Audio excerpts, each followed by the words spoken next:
अंधेरों की हजारों परतें इंसाफ की हवा की दिशा नहीं रोक सकती हैं। सत्ता के दम पर 22 साल की एक लड़की को डराने का अहंकार आज एक जज के फैसले की कॉपी में चूर चूर होकर बिखरा पड़ा है। सत्ता इससे सबक नहीं लेगी, लेकिन पुलिस के अफसरों को लगाकर गोदी मीडिया की फौज खड़ी कर इस मुल्क जिसका नाम भारत है, उसमें एक 22 साल की लड़की को जिस तरह घेरा गया और उसका मुकाबला इस 22 साल की लड़की ने किया है, वही दिशा है। सिर्फ उसका नाम दिशा नहीं है, बल्कि वाकई वो दिशा है। जब उसने 20 फरवरी को भरी अदालत में कह दिया कि किसानों की बात करना गुनाह है, तो वो जेल में रहना चाहेगी। जेल के इसी डर से गांधी ने भारत को आजाद कराया था। दिशा गांधी नहीं है, ना हो सकती है, मगर जेल के डर से अपनी पीढ़ी के नौजवानों को आजाद करा गई। गोदी मीडिया के सहारे विश्व गुरु बनने का सपना देखने वाला भारत आज की रात फैसले की कॉपी एकांत में पढ़ेगा, जिसे जज धर्मेंद्र राणा ने कलम बंद किया है कि गुरु बना जाता है इंसाफ से, न्याय से और सत्य के साथ खड़े होकर, ना कि झूठ का बाजार बिछाकर। सरकार के मंत्री नहीं पढ़ेंगे, गोदी मीडिया के एंकर नहीं पढ़ेंगे, लेकिन आप जनता, आप नागरिक जज धर्मेंद्र राणा की लिखी बातों को पढ़ेंगे। आज नहीं पढ़ेंगे, कोई बात नहीं, लेकिन जब यही सरकार और सत्ता आपकी बेटी को दिशा की तरह झूठे मुकदमे में फंसाएगी, तब यह फैसला याद आएगा और काम भी आएगा। जज ने लिखा है कि विचारों में मतभेद, असहमति, विचारों में भिन्नता और यहां तक कि घोर आपत्ति राज्य की नीतियों में वस्तुनिष्ठता लाने के पहचाने हुए और वैधिक औजार हैं।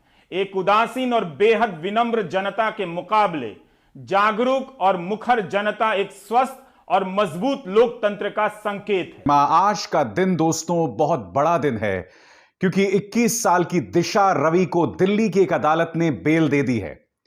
1-1 लाख रुपए की 2 श्योरिटीज पर बेल दे दी गई है और यह बेल उन्हें मिली है जज धर्मेंद्र राणा के कोर्ट में। आज का दिन दोस्तों जश्न का दिन है और मैं आपको बतलाना चाहता हूं क्यों। मगर उससे पहले मैं चाहूंगा कि आप कुछ चेहरों पर गौर करें। पहला चेहरा हरियाणा के होम मिनिस्टर अनिल विज। दूसरा चेहरा बेंगलुरु से भारतीय जनता पार्टी सांसद पीसी मोहन। ये दो चेहरे मैं आपको क्यों दिखला रहा हूं दोस्तों, क्योंकि इनमें से एक अनिल विज ने यह कहा था कि दिशा रवि जैसे युवाओं का समूल नाश हो, यानी कि खत्म कर देने की धमकी कोई और नहीं बल्कि हरियाणा के होम मिनिस्टर दे रहे थे। जहां तक पीसी मोहन साहब का सवाल है, ये वो शख्स हैं जिन्होंने दिशा रवि की तुलना एक आतंकवादी अजमल आमिर कसाब से की थी। आप समझ सकते हैं दोस्तों कि दिशा रवि का मुकाबला किस तरह के प्रचार तंत्र के साथ था। और आप जानते हैं, जब यह पूरी सुनवाई हो रही थी तो केंद्र सरकार, यह कहा जा सकता है सरकार के नुमाइंदे बहुत ही वाहियात और अजीबोगरीब तर्क रख रहे थे। वो इस तरह के तर्क रख रहे थे कि देश का नाम बदनाम किया जा रहा है। वो इस तरह के तर्क रख रहे थे कि दिशा रवि जो हैं उन्होंने टूल किट में परिवर्तन किया। वो ये भी कह रहे थे कि दिशा रवि के संपर्क अंतर्राष्ट्रीय तौर पर लोगों के साथ थे। ये तमाम जो तर्क है ना दोस्तों, और जिस तरह से बीजेपी का प्रचार तंत्र दिशा रवि को बदनाम करने में लगा हुआ था, उससे सिर्फ और सिर्फ देश की बदनामी हो रही थी और कुछ और नहीं। क्योंकि मैं आपको बतलाना चाहता हूं कि 26 जनवरी को हिंसा हुई थी, मगर दिशा रवि का उस हिंसा के साथ कोई नाता नहीं था और किसी तरह का कोई लिंक नहीं था, नंबर 1। नंबर 2, अंतर्राष्ट्रीय तौर पर इनके लिंक्स थे, जैसा कि बीजेपी सरकार ने अपनी दलील में अदालत के अंदर कही थी। अंतर्राष्ट्रीय स्तर पर कौन लिंक था? अंतर्राष्ट्रीय स्तर पर यह लिंक थी ग्रेटा थनबर्ग, 18 साल की जलवायु परिवर्तन एक्टिविस्ट। जी हां, जो एक नहीं शायद कि दो बार नोबेल प्राइज के लिए जो है मनोनीत रही हैं। एक 18 साल की जलवायु परिवर्तन की एक्टिविस्ट जिसकी वाहवाही दुनिया में होती है, उससे हमारा जो प्रचार तंत्र है वो एक खालिस्तानी आतंकवादी बता रहा था। आज मैं इनसे सवाल पूछना चाहता हूं कि तुम अपनी सियासत के लिए देश की जगहसाई कितना कराओगे? बताओ, कितनी तुम जगहसाई कराओगे? और यह तक कहना कि वो विरोध प्रदर्शन कर रहे थे और यह विरोध प्रदर्शन देश के खिलाफ है। देश इतना कमजोर नहीं है।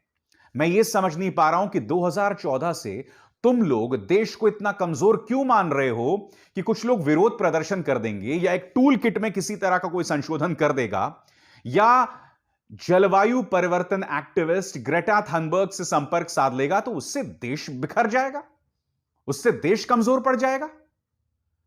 और सबसे दुख की बात यह थी दोस्तों, इस दौरान जब दिशा रवि जो हैं वो कारावास में थी, उस दौरान उनके खिलाफ जो घटिया प्रोपेगेंडा, मैं कार्यक्रम की शुरुआत में आपको बता चुका हूं, एक मंत्री और एक सांसद किस तरह से उन्हें बदनाम कर रहा था। अब मैं आपको बतलाना चाहता हूं दोस्तों, जिस दिन इन्हें पेश किया गया था, पत्रकार उन्हें किस तरह के ताने दे रहे थे कि आप रो क्यों रही हैं। इससे ज्यादा संवेदनहीन सवाल कुछ नहीं हो सकता था। उस वक्त का वीडियो देखिए। दिशा कुछ कहना चाहेंगी? दिशा